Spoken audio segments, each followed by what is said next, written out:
आज सीखेंगे आव्यूह की क्या परिभाषा है, किताबी लैंग्वेज में कैसे लिखते हैं, बच्चों को अपने दिमाग में चीजें समझ में आई गई होंगी। जैसे कुर्सी लगी हुई है तो 4 कुर्सियां ऐसे से लगा दो, 3 कुर्सियां ऐसे से लगा दो। 4 कुर्सी 4 लाइन ऐसे से लगनी चाहिए, ऐसे ऐसे 4 लाइनें बनी हो और ऐसे ऐसे तरीके से 3 लाइनें बनी हो। तो 4 4 4 कितनी हुई बेटा, सोचो। 4 4 4 मतलब 4 4 8 4 12 होंगे कि नहीं होंगे, मतलब कुर्सी 12 लोग बैठ सकते हैं। पंक्ति कितनी है, पंक्ति 2 है। स्तंभ कितने हुए, स्तंभ हुए 1 2 3 और 4, स्तंभ हो गए 4। तो ऑर्डर कितना हुआ, कोटि कितना हुआ, कोटि कितना होगा, पंक्ति पंक्ति कितनी 2, तो 2 क्रॉस कितना है स्तंभ 4, मतलब 2 क्रॉस 4 का क्या है बेटा, एक आव्यूह है। ऊर्ध्वाधर आव्यूह क्या होता है, ऊर्ध्वाधर मतलब कैसा दिखना चाहिए, इस तरीके का दिखना चाहिए, ऐसे दिखना चाहिए। देखो यहाँ ऐसे दिख रहा है, इस तरीके का मैट्रिक्स दिख रहा है तुमको, ऊर्ध्वाधर में ऐसा दिखना चाहिए, ऊर्ध्वाधर बिल्कुल सेम तरीके दिख रहा है। हेलो बच्चों, आप सभी का स्वागत है आपके अपने से प्यारे से प्लेटफॉर्म लेट्स स्टडी इंडिया में। मैं प्रवीण कुमार श्रीवास्तव आपको आपकी क्लास 12th की मैथमेटिक्स जिसका दूसरा चैप्टर है आव्यूह वो पढ़ा रहा हूँ। ठीक है, इससे पहले के लेक्चर हमने सीखा था बेटा कि आव्यूह क्या होता है, ठीक, आव्यूह की कोटि क्या होती है, आव्यूह के पंक्ति और स्तंभ क्या होते हैं, ठीक, और आव्यूह में नंबर्स कैसे लिखे जाते हैं, ठीक, संख्याएं आव्यूह के अंदर कैसे लिखी जाती हैं। ठीक, आज हम क्या सीखने वाले हैं, अगर उतनी बेसिस तैयार हो गई, जैसे मैंने पहले ही बताया था, उतना अच्छे से पढ़ो, 1-2 बार अच्छे से इधर उधर करके पढ़ोगे तो ये चीज़ें अपने आप समझ में आ जाएंगी, और किताबों से प्रैक्टिस करते रहोगे तो चीज़ें तुम्हारे लिए पावरफुल भी हो जाएंगी।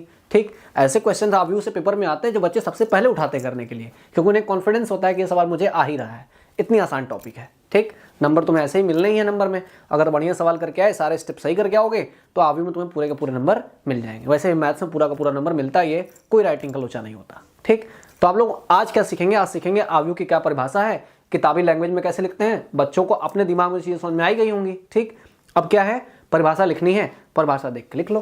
परिभाषा आप लोग अपनी कॉपी बना लो, कॉपी अच्छी सी बना लो। आव्यूह चैप्टर के लिए संबंध एवं फलन के लिए जो कॉपी बनाई थी उसी के आगे कंटिन्यू करते चलो। ठीक, आव्यूह देखो, परिभाषा क्या है आव्यूह की, वही सेम परिभाषा जो मैंने तुमसे थोड़ी देर पहले ही बताई थी। ठीक, एक ही बात है, चाहे इससे लिखो चाहे बताई गई परिभाषा से किसी से लिख दो, एक ही बात होगी। ठीक है, देख लो परिभाषा क्या है, परिभाषा ये है, mn संख्याएं कितनी बेटा, mn संख्याएं कितनी, mn संख्याएं दी गई हैं।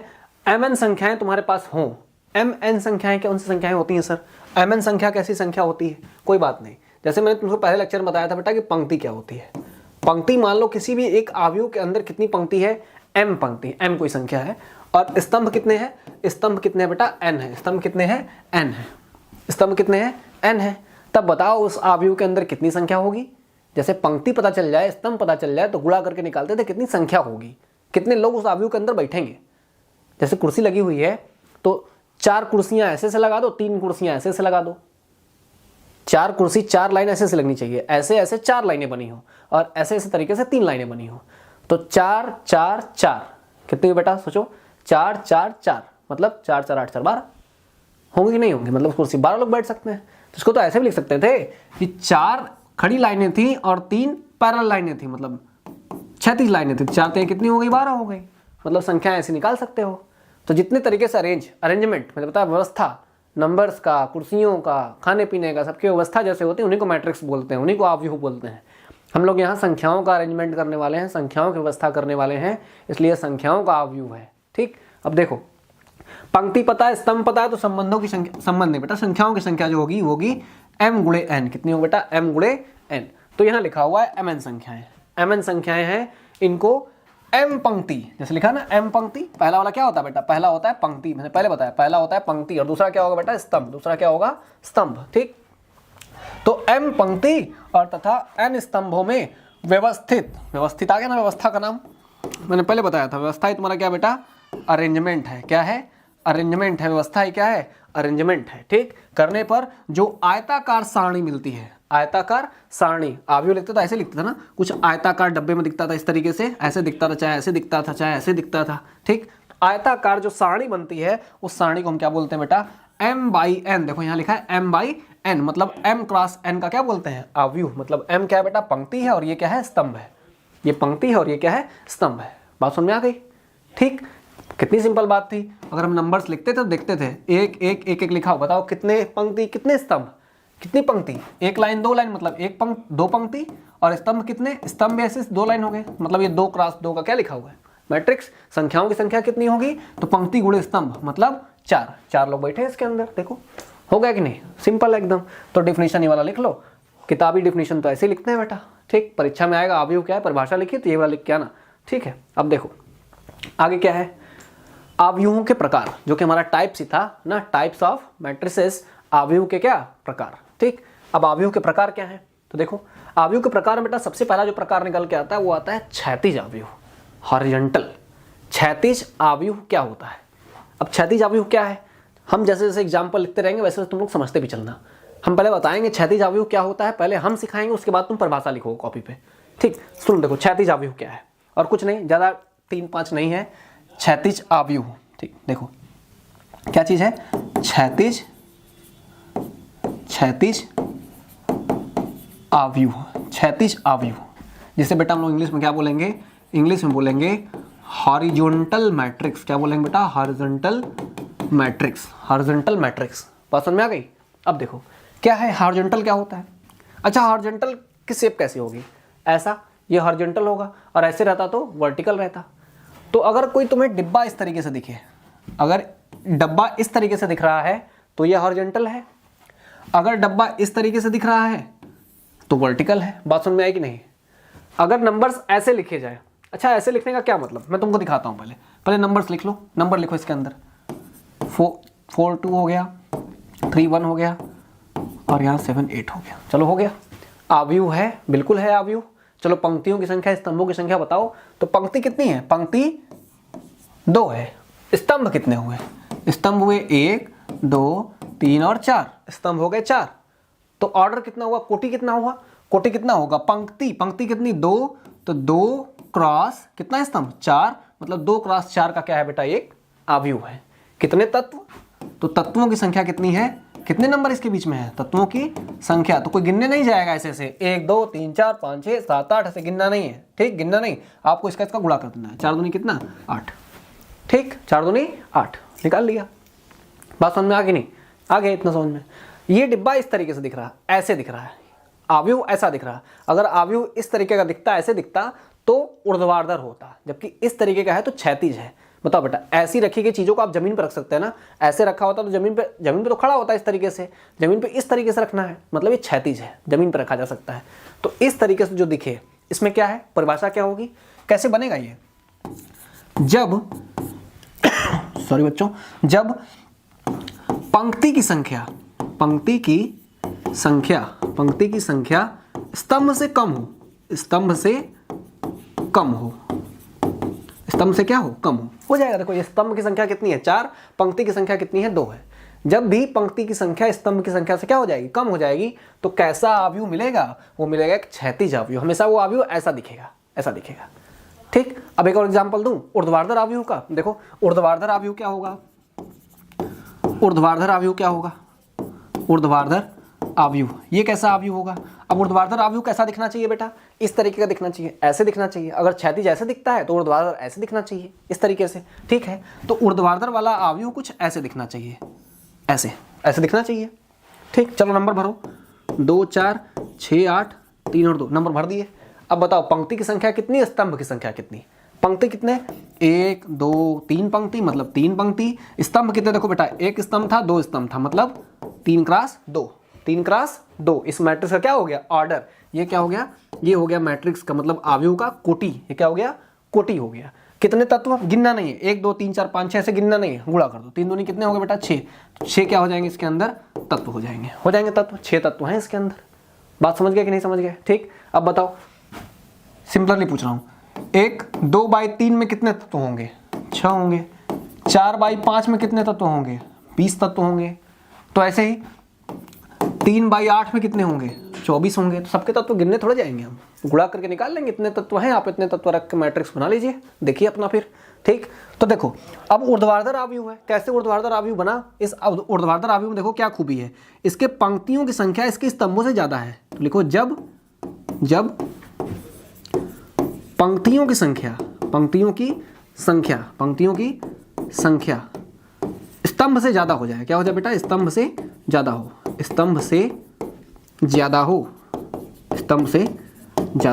क्या हो जाए, स्तंभ से ज्यादा हो जाए। अपने से प्रैक्टिस करो।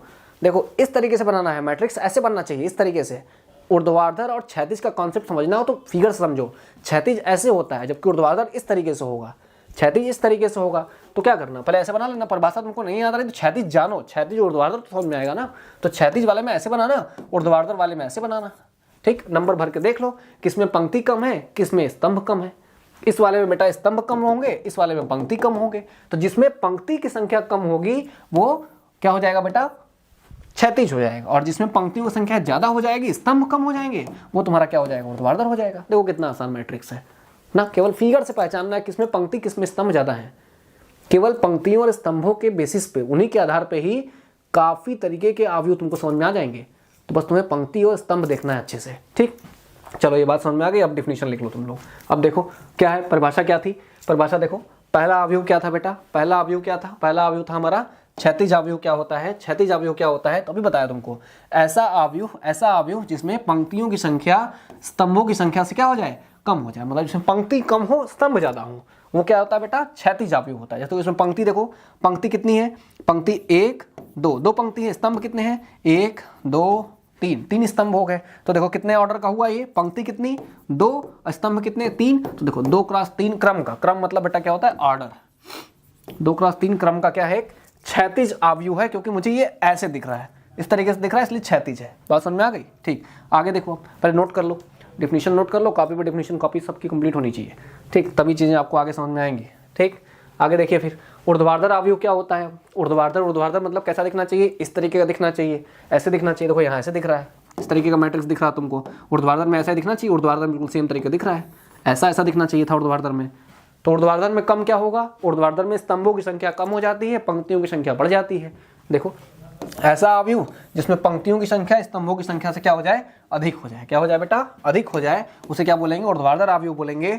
और ऊर्ध्वाधर में देखो यहाँ पे पंक्ति कितनी, 1 2 3 पंक्ति, और स्तंभ कितने 1 और 2। बस पंक्ति 3 स्तंभ 2, पंक्ति 3 और स्तंभ 2, मतलब 3 क्रॉस 2 का ऑर्डर का क्या हो गया, एक मैट्रिक्स हो गया। और एक कैसा मैट्रिक्स, एक ऊर्ध्वाधर। क्या है बेटा, ये क्षैतिज नहीं, ये क्या लिखा हुआ है, ऊर्ध्वाधर। क्या लिखा है, ऊर्ध्वाधर का एक ऊर्ध्वाधर अवयव है। क्या है, एक ऊर्ध्वाधर अवयव है। बात समझ में आ गई। ठीक, चलो ये वाली परिभाषा भी लिख लो, बस यहाँ मेंशन कर लेना, यहाँ तुमको ऊर्ध्वाधर लिखना है। यहाँ क्या लिखना है, ऊर्ध्वाधर लिखना है। ये ऊर्ध्वाधर लिखा हुआ है। ठीक, ये ऊर्ध्वाधर लिखा हुआ है। चलो देखो, ठीक है, बात समझ में आ गई। चलो आगे बढ़ते हैं। ठीक, परिभाषा ये वाली भी हो गई होगी। चलो आगे देखो, अब अगला अवयव कौन सा है। अगला अवयव बेटा आता है वर्ग अवयव। अब वर्ग का फिगर कैसा होता है, वर्ग का चित्र कैसा होता है। वर्ग ऐसा होता है, वर्ग का चित्र ऐसा होता है कि जिसमें लंबाई और चौड़ाई दोनों ही आपस में क्या होती हैं, बराबर होती हैं। वर्ग ऐसा फिगर है जिसकी चारों भुजाएं आपस में क्या होती हैं, बराबर होती हैं। मतलब न ऐसे दिखेगा न ऐसे दिखेगा, सब तरीके से बराबर दिखना चाहिए, इस तरीके दिखना चाहिए, सब तरीके से बराबर दिखना चाहिए। मतलब कुछ ऐसा दिखना चाहिए। शेप कैसा होना चाहिए, शेप इस तरीके का होना चाहिए, ऐसा होना चाहिए। बेटा ये तो तभी बन सकता है जब इधर भी बराबर चला जाए और इधर ही बराबर चला जाए। बात समझे कि नहीं समझे। मतलब न तो पंक्ति ज्यादा हो न तो स्तंभ ज्यादा हो। तो जब किसी अवयव में पंक्तियों और स्तंभों की संख्या क्या हो जाए बेटा, बराबर हो जाए, तो वो अवयव कैसा बन जाएगा, एक वर्ग अवयव। कैसा बन जाएगा, वर्ग अवयव। बन जाएगा नहीं बन जाएगा, सिंपल बात है। देखो एक अवयव बना कर देखो, तुमको वर्गाकार दिखेगा। जैसे एग्जाम्पल है, उदाहरण ये है कि एक 4x4 का एक मैट्रिक्स बनाइए। 4x4 का एक मैट्रिक्स बनाइए। चलो बना देते हैं 4x4 का। 1 2 3 4 5 6 7 8 9 10 11 12 13 14 15 और 16 भर दिया। तो देखो इसमें न तो पंक्ति ज्यादा है न तो स्तंभ ज्यादा है। मतलब न तो ऐसा दिख रहा है न तो ऐसा दिख रहा है, जबकि दोनों साइड से बराबर दिख रहा है। बात समझे कि नहीं, बराबर दिख रहा है। मतलब 4x4 का मैट्रिक्स जो होगा वो एक ऐसा मैट्रिक्स होगा बेटा, एक वर्ग अवयव होगा। कैसा होगा, एक वर्ग अवयव होगा। होगा कि नहीं, वर्ग अवयव होगा। बात समझ में आ गई। ठीक, परिभाषा देख लो, परिभाषा सिंपल लिखा हुआ है, परिभाषा में कुछ नहीं करना। ऐसा अवयव जिसमें पंक्तियों की संख्या स्तंभों की संख्या के क्या होनी चाहिए बेटा, बराबर होनी चाहिए। ऐसे अवयव को बोलते हैं एक वर्ग अवयव। क्या बोलते हैं, वर्ग अवयव। ठीक, बात समझ गए। अब देखो अब आगे क्या है। ठीक, परिभाषा लिखते रहना। ठीक है, आगे देखो, इतनी चीजें बाद में फिर बताई जाएंगी, अभी इस पर तुमको डिस्कशन ज्यादा करना नहीं है। आगे देखो अगला क्या है, एक लिखा हुआ है विकर्ण क्या होता है। विकर्ण अवयव क्या होते हैं, थोड़ी देर पहले देखो यहाँ पीछे लिखा हुआ था। विकर्ण अवयव क्या होते हैं, मुख्य विकर्ण क्या होता है। बोला है मुख्य विकर्ण क्या होता है, मुख्य विकर्ण क्या होता है। अभी बता देता हूँ तुमको मुख्य विकर्ण क्या होता है, तुम तुरंत सीख जाओगे।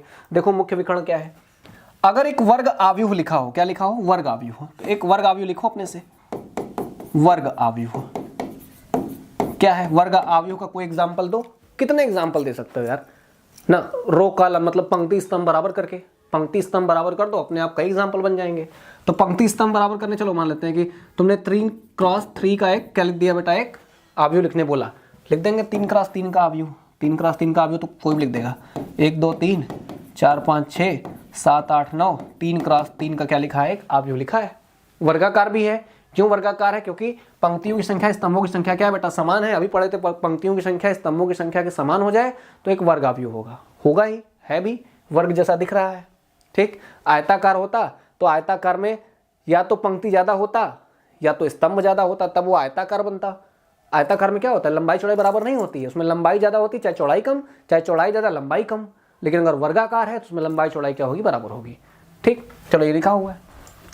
इसका मुख्य विकर्ण क्या है, जब भी बेटा हम लोग ये बनाते हैं इस तरीके से, स्क्वायर बनाते हैं, स्क्वायर मतलब वर्ग बनाते हैं, तो वर्ग बनाते हैं, वर्ग का होता है डायगोनल, डायगोनल जैसे क्या बोलते हैं बेटा, विकर्ण बोलते हैं, क्या बोलते हैं, विकर्ण बोलते हैं। तो विकर्ण क्या होते हैं, ये वाला विकर्ण होता है और एक विकर्ण ये होता है, इन दोनों को विकर्ण बोलते हैं। तो इसमें विकर्ण कौन है, इसमें एक विकर्ण होगा बेटा ये वाला, क्या होगा, विकर्ण होगा, ये क्या होगा, विकर्ण होगा, उसे बोलते हैं मुख्य विकर्ण। मतलब ये हो गया बेटा हमारा क्या, मुख्य विकर्ण, क्या होगा, मुख्य विकर्ण, ये हो जाएगा हमारा मुख्य विकर्ण। बात समझे। कौन कौन से तत्व होंगे मुख्य विकर्ण में, देखो मुख्य विकर्ण में कौन कौन से तत्व हैं, 1 5 और 9, मतलब मुख्य विकर्ण के तत्व कौन कौन हुए, 1 5 और क्या बेटा 9। बात समझ में आ गई, तुम्हें समझ में आया ना, मुख्य विकर्ण किसे बोलेंगे, इस वाले कोने से चलना है, इस कोने तक पहुंच जाना है, देखना है मुख्य विकर्ण में कौन कौन से लोग हैं। तो आव्यूह के अंदर स्तंभ होती है, कोटि होती है, पंक्ति होती है, मुख्य विकर्ण के कुछ लोग भी होते हैं। ठीक, चलो यहां तक समझ में आ गया। अगला देखो, अगला क्या है, जैसे ये दिया है, ये दिया हुआ है, इसमें बोल रहा कि उदाहरण के लिए तुम्हारे पास एक मैट्रिक्स लिखा हुआ है, एक आव्यूह लिखा हुआ है, वर्गाकार है कि नहीं है, ये वर्गाकार है कि नहीं है, बिल्कुल है भाई वर्गाकार। क्यों, क्यों वर्गाकार नहीं होगा, क्योंकि 1 2 3, 3 पंक्ति है और 3 स्तंभ भी हैं। कितने हैं, 3 पंक्ति 3 स्तंभ, 3 पंक्ति और 3 स्तंभ होने का क्या मतलब हुआ कि इसके पंक्ति भी बराबर स्तंभ भी बराबर, इसका ये मतलब है कि एक वर्गाकार आव्यूह है। वर्गाकार आव्यूह की तो यही खूबी होती है कि उसमें पंक्ति और स्तंभ आपस में क्या होते हैं, बराबर होते हैं। ठीक, तो 3x3 का एक वर्गाकार आव्यूह हो गया। ठीक है, बात समझ में आ गई। क्या बोल रहा है कि इसके मुख्य विकर्ण में कौन कौन होगा, तो मुख्य विकर्ण कौन होता है, मुख्य विकर्ण होता है इस कोने से चल के इस कोने तक के लोग। तो देख लो कौन कौन है, 2 है, -2 है, -3 है। तो 2 -2 और -3 उसी के, ऐसे लिखो मुख्य, जिसके मुख्य विकर्ण के अवयव कौन कौन है, 2 -2 और -3। मुख्य विकर्ण के लोग 2 -2 और -3 हो गए, ये मुख्य विकर्ण के लोग हो गए। ठीक, नोट कर लो, बस यहाँ लिखना मुख्य विकर्ण, कौन सा, मुख्य विकर्ण के लोग। बात समझ में आ गई। ठीक, चलो ये भी हो गया। चलो यहाँ देखो अब क्या करना है, आगे देखो, यहाँ तक तो क्लीन है, आगे देख लो। अब अगला कौन सा आता है, पंक्ति आव्यूह। तो पंक्ति सदस्य क्या होता है, अब पंक्ति आव्यूह क्या होता है, पंक्ति। अब बेटा जो नाम लिख के आ गया केवल वही होना चाहिए उसमें, जिसमें बस एक ही पंक्ति हो, बस एक पंक्ति हो तो पंक्ति सदिश, अगर एक ही स्तंभ हो तो स्तंभ सदिश। बात समझ गए कि नहीं समझ गए। पंक्ति सदिश पूछा है तुमसे कि पंक्ति क्या होता है, पंक्ति आव्यूह क्या होता है। पंक्ति मतलब, पंक्ति आव्यूह का मतलब हुआ कि उस आव्यूह मतलब एक पंक्ति होनी चाहिए, एक से ज्यादा पंक्ति नहीं होनी चाहिए। बात समझे, लिखो देखो यहाँ पे कैसे लिखता हूँ। अब पंक्ति आव्यूह बोला हुआ तो देखो पंक्ति आव्यूह में क्या करेंगे, माना कोई हमारे पास आव्यूह है जिसमें बस एक पंक्ति है, मतलब 1 3 5 7, एक ही पंक्ति है। देखो पंक्ति एक है और आव्यूह में स्तंभ कितने हैं, 1 2 3 4, 4 स्तंभ बन रहे हैं। मतलब पंक्ति एक और स्तंभ कितने, 4, मतलब पंक्ति एक स्तंभ 4। इसका मतलब इस तरीके के आव्यूह को बोलेंगे क्या बेटा, पंक्ति आव्यूह। क्या बोलेंगे, पंक्ति आव्यूह। अभी जस्ट इसके बाद तुम्हें एक और पढ़ना पड़ेगा, क्या बेटा, स्तंभ आव्यूह। क्या, स्तंभ आव्यूह क्या होता है, तो ठीक है वो बता देंगे। स्तंभ आव्यूह क्या होगा, मतलब जो स्तंभ के रूप में दिखे, बस ऐसे दिखे, जो बस स्तंभ जैसा दिखे। स्तंभ जैसा दिखने के लिए क्या होगा, एक पोल जैसा दिखे, इसके लिए बस उसमें एक स्तंभ होना चाहिए, बाकी सब पंक्ति होनी चाहिए।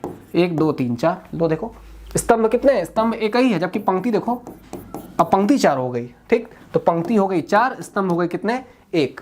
जब ऐसा हो तो इस तरीके के आव्यूह क्या बोलते हैं बेटा हम लोग, स्तंभ आव्यूह। क्या बोलते हैं, स्तंभ आव्यूह बोलते हैं। ठीक, चलो समझ में आ गया हो तो चलो डेफिनेशन इसका लिख लो पहले। डेफिनेशन क्या है, डेफिनेशन तो बड़ा सिंपल है, इसका भी देख लो। डेफिनेशन सिंपल सी है, ऐसा आव्यूह जिसमें केवल एक पंक्ति होती है, ऐसा अवयव जिसमें केवल एक पंक्ति होती है वो स्तंभ अवयव होता है, जैसे यहाँ लिखा हुआ है। ठीक, स्तंभ अवयव के लिए देखो केवल एक पंक्ति लिखी, केवल एक पंक्ति है, बाकी सब क्या है बेटा, सब स्तंभ है। तो ऐसा क्या हो गया हमारा, ये हो गया हमारा स्तंभ नहीं पंक्ति अवयव। क्या हो गया, पंक्ति अवयव। ठीक, और ऐसा ही आगे अभी आएगा क्या, एक स्तंभ अवयव क्या होता है, स्तंभ अवयव क्या होता है, तो वो डिफिनेशन अभी बता दी, जिसमें केवल एक स्तंभ हो, जिसमें केवल एक स्तंभ हो। तो ऐसा अवयव जिसमें केवल एक स्तंभ होता है उसे हम लोग क्या बोलते हैं, स्तंभ अवयव बोलते हैं, चाहे फिर स्तंभ सदृश बोलते हैं। देखो स्तंभ जैसा दिख रहा है बस, क्योंकि एक ही स्तंभ है, बाकी सब पंक्ति है। समझ गया कि नहीं समझ गया, चीज़ें इतनी आसान चल रही हैं। ठीक, चीज़ें काफ़ी आसान है। 12th की मैथमेटिक्स कुछ चीज़ों में कठिन है, कुछ चीज़ों में काफ़ी आसान है। ठीक, थोड़ा सा आप दिमाग लगाएंगे, थोड़ा सा आप मेहनत करेंगे तो इधर का एरिया पूरा कवर कर जाएंगे। ठीक, अब देखो बेटा लिखा हुआ शून्य सदिश किसे कहते हैं, या शून्य अवयव क्या होता है। अब एक अवयव शून्य कब होगा, शून्य का मतलब सबको पता है, कुछ नहीं होना चाहिए। तो ऐसा अवयव जिसके सारे तत्व शून्य हो जाए, ऐसा अवयव जिसके सारे तत्व क्या हो बेटा, शून्य हो, जीरो हो, उसमें कोई नंबर ही ना हो, सब जीरो हो। जीरो भी एक नंबर है, लेकिन उसके सारे तत्व में 1 2 3 4 5 ऐसे ना दिखे, सब के सब जीरो हैं। जितने भी कोटि का हो, चाहे 5 स्तंभ हो, चाहे 6 पंक्ति, चाहे कुछ भी हो, सभी पंक्तियों में आने वाले सदस्य जीरो होने चाहिए। ठीक, तो इस तरीके के अवयव को बोलते हैं शून्य अवयव। तो वो लिखा शून्य अवयव, ऐसा अवयव जिसका प्रत्येक अवयव शून्य होता है उसे शून्य अथवा रिक्त, रिक्त मतलब खाली, ठीक, अवयव बोलते हैं। शून्य अवयव को ओ मतलब जीरो से आज कहीं कहीं पढ़ते हैं ओ से दिखाते हैं, तो इसको चाहे तुम ऐसे लिख दो, ओ से दिखा दो, चाहे ओ से लिख दो, चाहे अवयव को ओ से लिख दो। ओ में होगा क्या, अगर तुम्हें 2x2 का मतलब 2 पंक्ति 2 स्तंभ का एक शून्य सदिश बनाना है तो क्या करोगे, ऐसे लिखना, 2 पंक्ति होनी चाहिए 2 स्तंभ, लेकिन इनमें सब में बेटा मेंबर कितने होने चाहिए, जीरो और जीरो होने चाहिए, तो इसको बोलते हैं जीरो से दिखाते हैं। बात समझे कि नहीं। तो कितनी आसान डिफिनीशन है। शून्य अवयव क्या होता है, ऐसा अवयव जो जितनी भी ऑर्डर का हो नहीं पता, लेकिन उसके सारे के सारे अवयव कितने होने चाहिए, शून्य होने चाहिए। बात समझ में आ गई। ठीक, चलो ये भी हो गया। अब क्या है, पहले परिभाषा लिख लो, परिभाषा लिख लो, उसके बाद चलते हैं आगे। ठीक, परिभाषा लिखते रहो, ये रही इसकी परिभाषा, नोट कर लेना। ठीक, आगे बढ़ो। अब देखो आगे कौन सा अवयव है, अब आयताकार अवयव। आयताकार अवयव कब बनता था, देखो क्षैतिज ऊर्ध्वाधर तो पढ़ के आए ही थे। तो आयताकार क्या होगा, आयताकार ये होगा जिसकी लंबाई चौड़ाई बराबर ना हो, जिसकी लंबाई चौड़ाई बराबर ना हो उसे आयताकार बोलते हैं। अभी थोड़ी देर पहले वर्गाकार पढ़ाया था, वर्गाकार में स्तंभ और पंक्ति की संख्या बराबर थी तो वर्गाकार था, लेकिन आयताकार में बराबर नहीं होगा तब ना आयत बनेगा। आयत कैसे बनता है, रेक्टेंगल कैसे बनता है, आयत तब बनता है जब लंबाई चौड़ाई बराबर नहीं होती, उसमें आमने सामने भुजाएं बराबर होती हैं।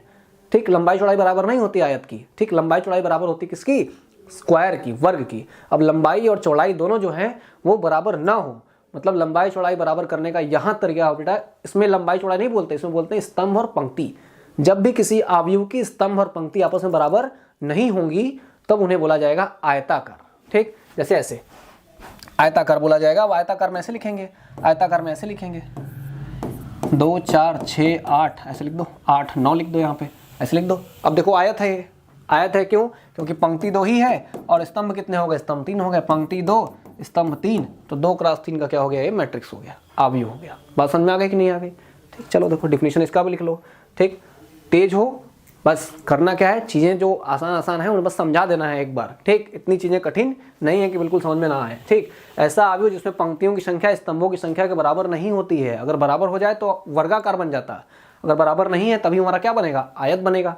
ठीक, अब देखो यहाँ, ये देखो यहाँ पे आयत है क्यों, क्योंकि 2 पंक्ति है 3 स्तंभ है, 2x3 पंक्ति का एक क्या है बेटा, एक आयताकार अवयव है। एक आयताकार क्या है, अवयव है। परिभाषा लिख लो तब आगे बढ़ते हैं। ठीक, चलो आगे देखो।